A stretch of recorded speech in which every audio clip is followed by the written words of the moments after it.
What's up, Laker fans? Welcome into the Lakers Report. I'm your host, as always, Jimmy Crowther. And if you're not following me on Twitter yet, it's right, where is it? This way? Yeah, right here. Go give me a follow on Twitter so we can interact there a little bit more because I feel like I don't know you Laker fans well enough. So go follow me on Twitter at Jimmy_Crowther. But now, let's talk about some news because the Lakers got a game tonight against the Houston Rockets. However, their best player, LeBron James, he's sitting out. Now, they're saying it's because he's got a sore groin, which is the same injury he suffered last season.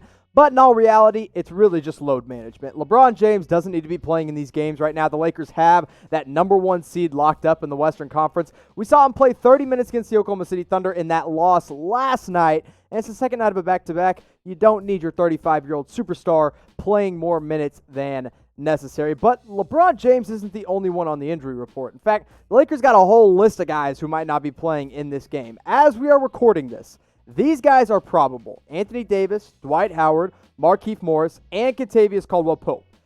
Alex Caruso is the only one of those five guys that is questionable with a neck injury. Now, even if Anthony Davis and Dwight Howard and Markieff and KCP and Caruso all play, I wouldn't expect them to play that much because, let's face it, there's really just not any reason for them to play. They've got the number one seed locked up in the Western Conference. There's no reason for them to go out there, risk injury, and play against these guys in the Houston Rockets who, as far as we know, might not even have Russell Westbrook. And if they don't have Russell Westbrook, it's not that great of a team.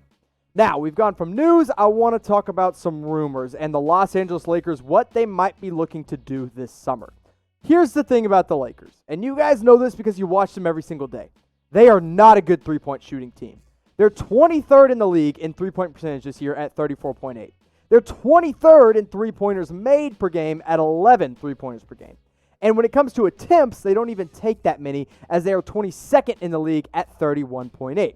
So as free agency rolls around, their number one focus needs to be on that three-point shooting. It is absolutely imperative that they address it and pick up some players who can actually help them in that realm. So that's what I'm going to do. I'm going to break down three guys that can really help them with their three-point shooting.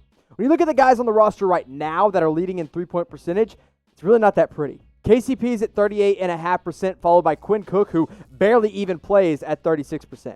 Danny Green, who's just really been hot garbage in the NBA bubble, shot 36.7%. Avery Bradley, who's not even in the NBA bubble, is your fourth best three-point shooter this year at 36.4. And then LeBron James at 34.5 is your fifth best and most accurate three-point shooter. So I firmly believe, and I think a lot of people are going to agree with me, that three-point shooting is the main need for the Lakers this summer.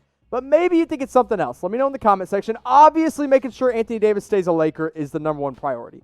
But after that, it's definitely your three-point shooting. So let me know in the comment section below, what is the biggest need for the Lakers right now? Now I want to tell you about a special deal at Fanatics. And I talked to my producer, and I was like, hey, I got to let the Laker fans know about this. I got to let the Laker fans know that these shirts are on sale for a limited time, and they ship for free for a limited time. When you go to chatsports.com/DisneyLAL, you can get these limited edition Disney-style Los Angeles Lakers t-shirts. They are awesome t-shirts. You can get any of these three styles, whether you want short sleeve or long sleeve, all with Mickey Mouse and Goofy and Donald Duck and all your favorite Disney characters on the shirt. And I hope you guys know why that is. It's because they're playing in the Disney World bubble. But in case you didn't know, now you know. So that's the deal, chatsports.com/DisneyLAL. Now let's talk about these free agents that I think the Lakers really need to go after. First guy, and I've talked about him before on this show, I'm going to bring him up again, Justin Holiday of the Indiana Pacers. He has become a reliable 3-and-D guy for the Pacers this year. Now, Victor Oladipo, remember, had a major injury, and he had to step up big. He had to step up bigger than big, and he did just that. One of the special things about Justin Holiday, and one of the reasons I think the Lakers need to take a good, long look at him, he's one of only 8 players in the league that have attempted over 300 three-pointers and made at least 41% of those. So that means he takes a lot of threes, and he makes a lot of those threes as well. This year, as a role player off the bench, averaging 8 points per game, 1 assist, 3 boards, and like I said, 41.3% from beyond the three-point arc. He is also a very, very underrated defender for this Indiana team. And when you look at the shooting guards this year that the Lakers have, that really they need to address this need because these guys all have the ability or option to become free agents. Avery Bradley, as we know, has played that two-guard role alongside LeBron James. KCP has been a pleasant surprise for the Lakers all season long. And then they went out and got Bubble Cheese, Dion Waiters, and they got J.R. Smith, who really hasn't done diddly squat in the bubble. But when you address the need of shooting guards as replacement players with Dion Waiters and J.R. Smith, and then all these guys are going to be free agents, you're going to have to go out and get another shooting guard, and your best option just might be Justin Holiday of the Indiana Pacers. Now, Laker fans, if you're not already, I already asked you to go follow me on Twitter, which is right down here at Jimmy_Crowther.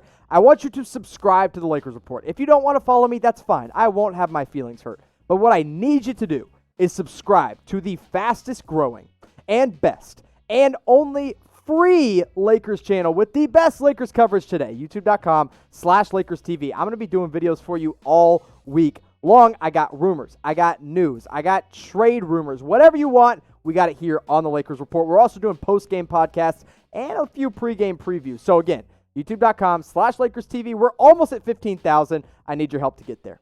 Now let's keep talking about these free agents the Lakers could go out and get. Glenn Robinson III of the Philadelphia 76ers. The thing with Glenn Robinson is that he can fill a huge gap for the Lakers right away. The Lakers need a backup small forward. They need someone that can back up a guy like LeBron James. They need a guy who can back up a guy like Danny Green. And Glenn Robinson III can be just that. Now, GR3 was with the Golden State Warriors, but then he got traded to the Philadelphia 76ers. And since getting traded there, he hasn't shot the ball quite as well, but he's still a reliable three-point shooter and a very, very good athlete. Now, I also wanted to talk about Alec Burks, who was also traded to the 76ers from the Warriors, because I think Alec Burks is another really good option for the Los Angeles Lakers. I just think he might be a little bit out of their price range. Glenn Robinson III is putting up 12 points per game, 4 rebounds, and shooting better than 38% from three, while Alec Burks is putting up nearly 15 points per game, same amount of rebounds, almost the same amount of assists, lower field goal percentage, and a little bit lower three-point percentage as well. Now, Glenn Robinson III, let's go back to him, because you look at the defense, and you look at the athletic ability, and you look at his ability to knock down a three-point shot. All of those things combined, all on probably a minimum or mid-level exception contract, make him a perfect target for the Los Angeles Lakers. He's bounced around from the NBA all year or all career long, and now I think it might be time for him to find a home in Los Angeles. So we've talked about two different guys so far, Justin Holiday and Glenn Robinson III. We got one more guy we're going to talk about. I want to know from you guys, who is the ideal free agent you want to see the Lakers go after? I think ideally a guy named Joe Harris of the Brooklyn Nets would make a lot of sense. He's just going to be way out of their price range, especially if KCP opts into his deal, which we all expect him to do. So, give me a realistic target you want to see the Lakers go after. And if you forgot, I'm going to remind you, Fanatics is doing a great deal with these Lakers Disney shirts. Chatsports.com/Disney, LAL. Something like that. I don't know. The camera's reversed. Okay, it gets the L's flipped around. Whatever it is. There's 3 different styles. You can go pick up any one you want. Chatsports.com/Disney, LAL. They are shipping for free for a limited time only, so go pick one up. That purple shirt, that's sick, and it's almost out of stock, so you're going to want to go get one today. Let's talk about Rodney Hood of the Portland Trailblazers, a guy who could be absolutely perfect on this Lakers team. Now, ironically and unfortunately, he tore his Achilles against the Lakers back in December, so he hasn't played this year since that game after going down after just 21 games with the Portland Trailblazers. But before that Achilles tear, he was having one of the most efficient seasons of his career with the Trailblazers. It is a large reason. Him being out is a large part of the reason the Blazers are not in the playoffs as of right now. In those 21 games, so a very limited sample size, he was putting up 11 points per game, 3 rebounds, an assist and a half, and shooting nearly 50% from 3. That's not a typo. That is exactly how good of a shooter he is. Now, again, very small sample size, so not a lot of three-pointers taken quite yet. But when healthy, Rodney Hood is a dead-eye shooter and a guy who, coming off an Achilles injury, is going to have a very good chance to, really, the Lakers, for them to give him a minimum contract and say, hey, if you can still play, we're going to bring you in. So definitely an option for the Lakers this summer. A guy, you're going to have to monitor that Achilles tear, but if he can come back and shoot anywhere near 49%, that's a bargain right there. Now, I mentioned 3 guys in this video. Justin Holiday, the elite defender, really good shooter, 31 years old of the Indiana Pacers. If you want him, type J.